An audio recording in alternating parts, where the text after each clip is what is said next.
Hi friends, welcome to mini blog. Actually ಇವತ್ತು ಹುಣಸೂರ್ಗೆ ಹೋಗಬೇಕು, ಯಾಕಂದರೆ ನಮ್ಮ ಚಿಕ್ಕಪ್ಪ ಮಾಲೆ ಹಾಕಿಸ್ಕೊತಿದ್ದಾರೆ.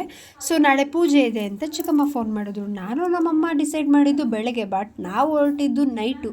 ಹೆಂಗೋ ಒಂದು ಬಸ್ ಬಂತು, ಅದು ನೋಡಿದ್ರೆ ಫುಲ್ಲು ರಶ್ ಇದೆ. ಉಂಟಾಡ್ಕೊಂಡು ತೂರಾಡ್ಕೊಂಡು ನಿಂತ್ಕೊಂಡು ಹೆಂಗೋ ಹೊಳೆ ನರಸೀಪುರ ರೀಚ್ ಆದ್ವಿ. ಹೊಳೆ ನರಸೀಪುರದಲ್ಲಿ ಪುಣ್ಯಕ್ಕೆ KR ನಗರದ ಬಸ್ ಇತ್ತು. ಸೊ ಹತ್ಬೇಕಾದ್ರೆ ಸ್ನ್ಯಾಕ್ಸ್ ಏನಾದ್ರು ತಿನ್ಕೊಂಡು ಹೋಗೋಣ ಅಂದ್ಕೊಂಡು ಸ್ನ್ಯಾಕ್ಸ್ ತೊಗೊಂಡು ಬಸ್ ಹತ್ತದೆ.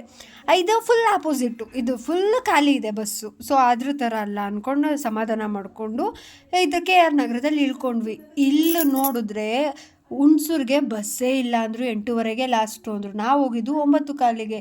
ಓಕೆ, ಅಲ್ಲಿ ಬಿಳಿಕೆರೆ ಅಂತೇನೋ ಸಮಥಿಂಗ್ ಊರು ಬರುತ್ತೆ, ಅಲ್ಲಿಗೆ ಹೋಗು ಅಂತ ಹೇಳಿದ್ರು. ಅಲ್ಲಿ ಹೋದರೆ ಬಸ್ಗಳು ಸಿಗುತ್ತೆ ಅಂತ. ನನಗೆ ಬೇರೆ ಆ ಊರ ನೇಮು ಮರ್ತೋಯ್ತು. ಆದರೂ ಏನೋ ಒಂದು ಹೇಳಿದೆ, ಅವರು ಅರ್ಥ ಮಾಡ್ಕೊಂಡು ಟಿಕೆಟ್ ಕೊಟ್ಟರು. ಸೊ ಹೋದ ತಕ್ಷಣವೇ ಬಸ್ ಸಿಕ್ತು. ಬಸ್ ಹತ್ಕೊಂಡು ಹಂಗೂ ಹಿಂಗೂ ಹುಣಸೂರಿಗೆ ತಲುಪಿದ್ವಿ. ಅಲ್ಲಿ ನೋಡಿದ್ರೆ ನಮ್ಮ ಮನೇಲೆಲ್ಲ ದೇವಸ್ಥಾನಕ್ಕೆ ಹೋಗಿದ್ದೀನಿ ಅಂದರು. ಹೋಗೋರು ಯಾರೂ ಇಲ್ಲ ಮನೆಗೆ. ಸೊ ಆಟೋದಲ್ಲಿ ಹೋಗಿ ಅಂದಿದ್ದಕ್ಕೆ ನಾನು ನಮ್ಮಮ್ಮ ಇಬ್ಬರು ಆಟೋದಲ್ಲಿ ಹೋದೋ. ಅವ್ರು ಕೇಳಿದ್ದು 80, ನಾವು ಕೊಟ್ಟಿದ್ದು 50. ಹೆಂಗೋ ಪುಣ್ಯಕವಣ್ಣ ಕರ್ಕೊಂಡು ಹೋಗಿತ್ತಾನೇ ನಮ್ಮ ತಾತ ನಿಂತಿದ್ರು. ಸೊ ಸ್ವಲ್ಪ ದೂರ ನಡ್ಕೊಂಡು ಹೋಗ್ಬೇಕಿತ್ತು. ನಡ್ಕೊಂಡು ಹೋಗಿ ರೀಚ್